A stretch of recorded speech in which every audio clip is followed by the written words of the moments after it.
James Twin for the untouchable true school sports. Let's go, baby. Bow! Be careful what you wish for because it can become a reality. Yeah. The untouchable true school sports empire, and y'all know the rest, man. Now listen, I'm here in Eugenio.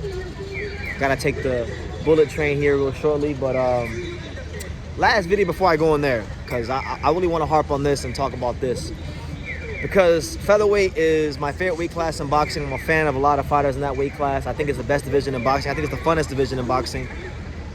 And I want to talk about Rafael Espinoza because this is a fighter that right now a lot of boxing fans consider to be the best featherweight in the world. And there's been a lot of talk and speculation from me, and based upon things people from Top Rank have said about what they want to do for Espinoza, about him going to super featherweight, 130 pounds, because he's very tall for the weight class, very big for the weight class, and it's got to be a hard weight cut for him, you know? But Espinoza is not talking about going to 130. He's not talking about making that move to super featherweight to pursue the fights of Fernando Lopez and Navarrete and those kind of guys. Like Sugar Nunez, all the Mexicans up there. No, he wants to stay at featherweight. Espinoza's made his intentions clear. He wants to try to unify the division.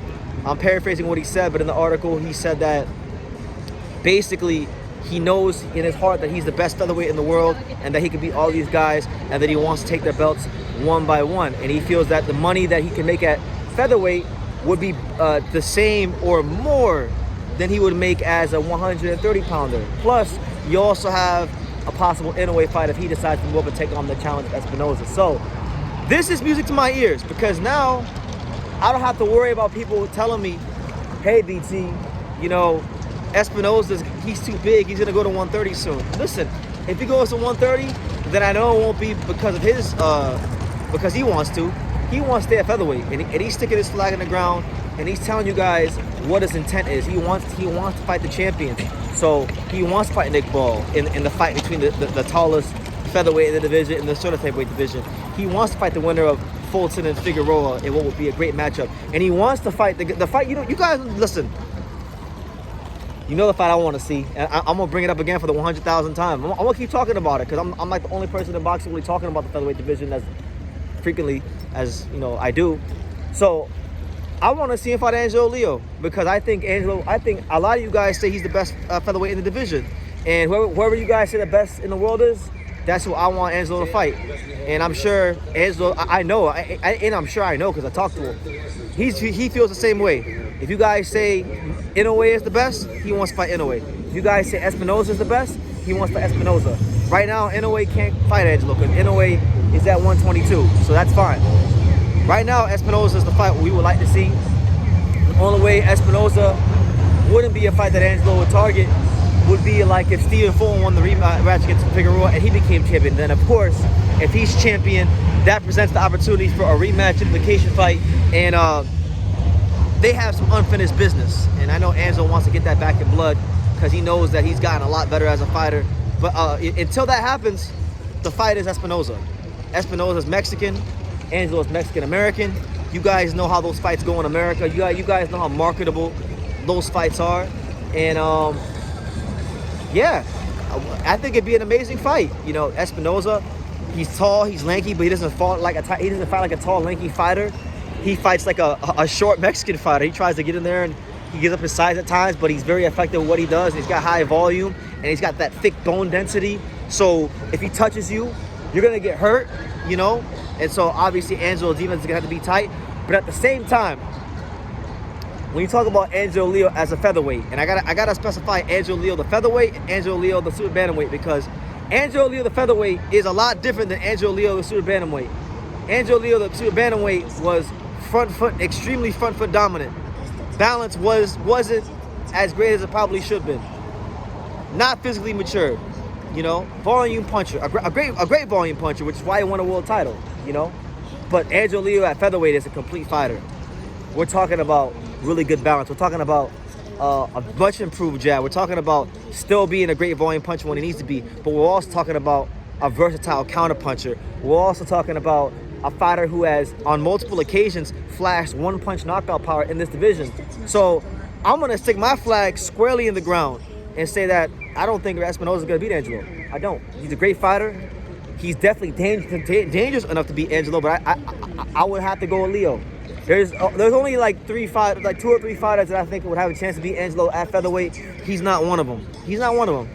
If you guys want me to do a whole video breakdown on the featherweights, I think could be Angelo. I'll do the video. Let me know if you want to see that in the comments. But I just think the same reasons why I don't think Inoue will lose to Espinoza are the same reasons I don't think Angelo will lose to Espinoza.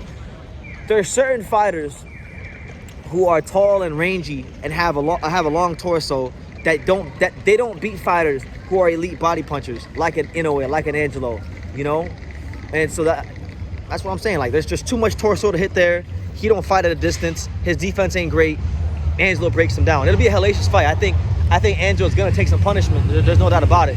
He'll take punishment and whatnot, but Espinoza is damn sure gonna take the punishment too. And I think it'll be a great fight for the fans. I think this is actually the fight that, if we're talking about featherweight unification fights, this is the fight boxing fans should be campaigning for, whether you think Espinoza will win or Angelo will win. I think there's so much that those guys both bring to the table in terms of their styles, in terms of how they carry themselves, in terms of how they conduct themselves, in terms of them both being Mexican and Mexican American, in terms of it's a great fight. And I think we need to start separating these guys at featherweight. Like, a lot of the boxing fans are complaining. Bob Arums said what he said, so I'm going to acknowledge it again. Bob Arums said when I interviewed him back in June that Espinoza and Angelo are not going to get matched with each other because he wants all these guys to get a payday against Inoue. That's what Bob said. It's not my words. It's what Bob said. But I'm actively campaigning for the Angelo-Leo Espinoza fight. And I remember a couple of days after Angelo beat Venado Lopez, I reached out to Espinoza's manager, a guy named Roberto, who I'm cool with. I like Roberto. He's a good dude. I respect Team Espinoza. They're good people. I asked him about doing the Angelo Espinoza fight, and he pretty much told me, like, look, we'll see what the future holds. Rafa has to fight Robesi, so he beat Robesi now. I haven't touched base with him since, so I might gotta circle back to Roberto and say, Roberto, what's going on, man? We need this fight. We need the Angelo Espinoza fight because I think it's a great fight for boxing. It's a great fight for Mexico. It's a great fight for the USA.